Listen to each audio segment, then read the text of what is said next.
নমস্কার, আপনাদের সকলকে স্বাগত জানাচ্ছি মিতার হেসেলে। তার হেসেলে আমি 3টি রান্না করেছি, যে রান্নাগুলো আপনাদের সবারই আশা করি ভালো লাগবে। আর ভালো লাগলে আমার চ্যানেলটাকে একটু লাইক, শেয়ার, কমেন্ট করবেন আর সাবস্ক্রাইব করে দেবেন।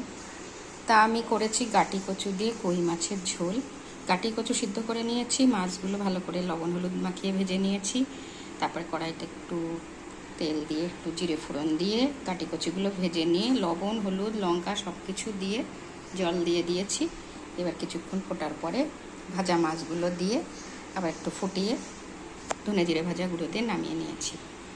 আর করেছি ঝিঙে আলু দিয়ে পুঁটি মাছের ঝোল। একটু পেঁয়াজ আর জিরে ফোড়ন দিয়ে ঝিঙেগুলো ভেজে নিয়েছি, নিয়ে লবণ হলুদ লঙ্কা সব কিছু দিয়ে জল দিয়ে দিয়েছি। এবার ফুটে ওঠার পর লবণ হলুদ মাখানো যে পুঁটি মাছ আগে করে